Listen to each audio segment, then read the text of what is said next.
हर हर महादेव दोस्तों, आज हम सुनेंगे सावन मास कथा अध्याय 22।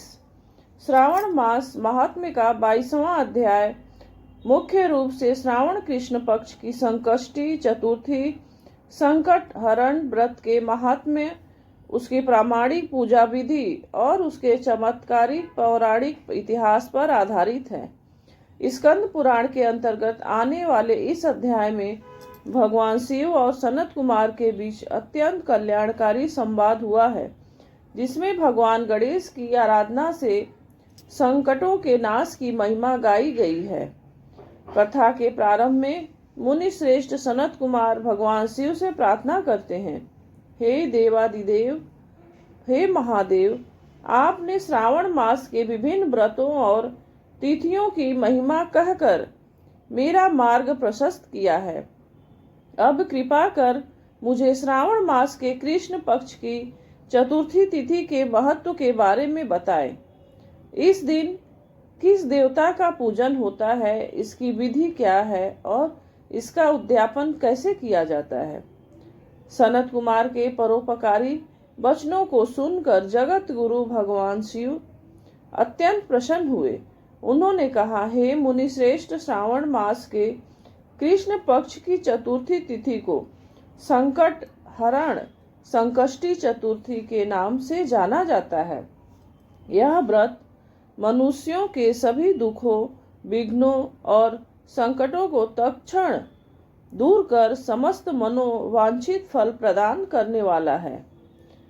भगवान शिव ने इस व्रत की अत्यंत गुप्त और फलदायी विधि बताते हुए कहा कि व्रत करने वाले साधक को कुछ नियमों का पालन करना चाहिए। प्रातःकाल का संकल्प, चतुर्थी के दिन सुबह सूर्योदय से पूर्व उठकर स्नान आदि से निवृत्त होकर हाथ में जल लेकर व्रत का संकल्प करें।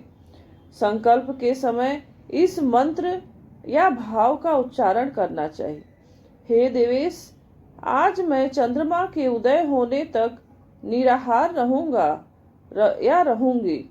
रात्रि में चंद्रमा को अर्घ्य देने और आपकी विधि विधान से पूजा करने के बाद ही भोजन ग्रहण करूंगी।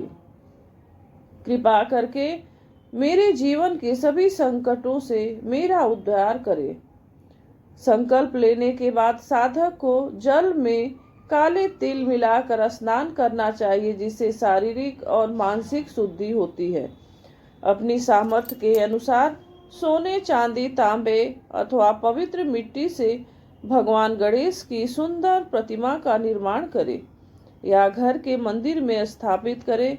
भगवान ने स्पष्ट कहा है कि निर्धन व्यक्ति को मिट्टी की प्रतिमा बनाकर ही पूजा करनी चाहिए। अपनी क्षमता से अधिक धन का प्रदर्शन नहीं करना चाहिए, अन्यथा पूजा का फल नष्ट हो जाता है। एक रमणीय स्थान पर अष्टदल कमल रंगोली या फूलों से बनाएं। उस पर जल से भरा हुआ वस्त्र लपेटकर कलश स्थापित करें।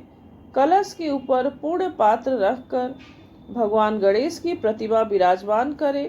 इसके बाद वैदिक और तांत्रिक मंत्रों द्वारा भगवान गणेश का षोडशोपचार 16 सामग्रियों से पूजन करें।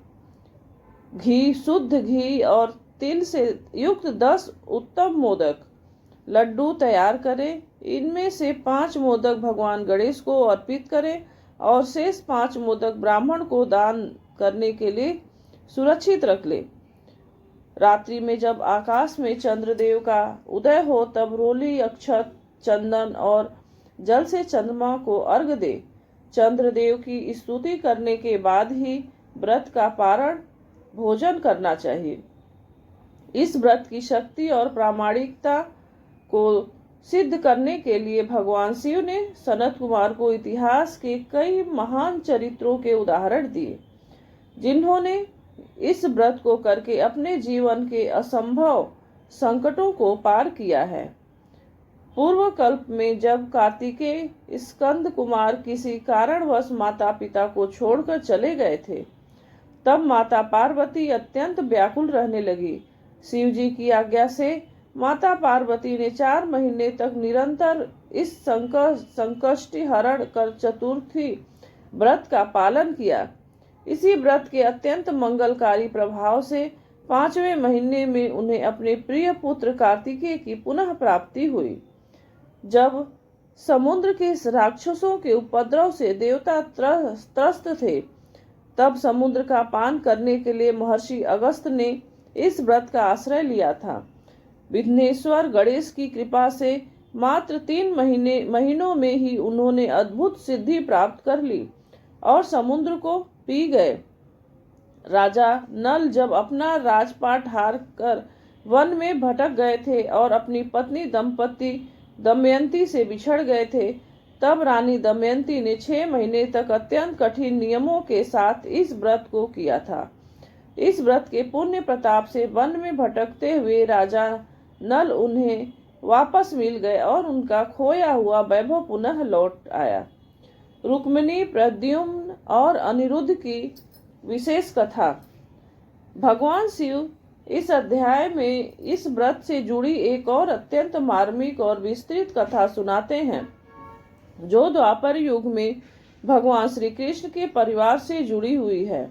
जब प्रद्युम्न श्री कृष्ण और रुक्मिणी के पुत्र के रूप में अनिरुद्ध को वाणासुर की दासी चित्रलेखा रात के समय सोती हुई अवस्था में अपहरण करके वाणासुर के नगर से ले गई, तो यदुवंश में हाहाकार मच गया। प्रद्युम्न अपने जवान बेटे के अचानक गायब हो जाने से गहरे शोक में डूब गए। वे दिन रात व्याकुल होकर रोते थे और सोचते थे कि उनका पुत्र कहाँ चला गया और उसे कौन ले गया।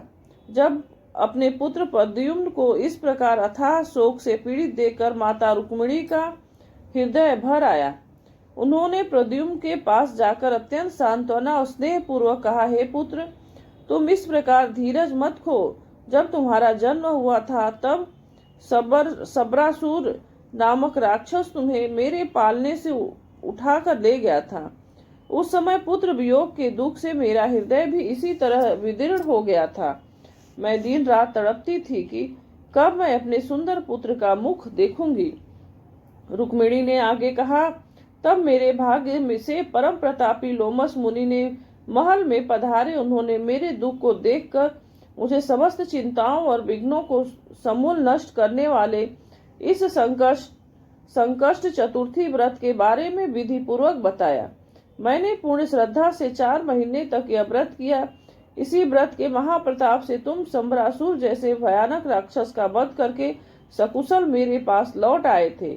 इसलिए हे पुत्र, तुम भी इसी गणेश जी के व्रत की शरण में जाओ। इस व्रत को करने से तुम्हें तुम्हारे खोए हुए पुत्र अनिरुद्ध का पता अवश्य चल जाएगा।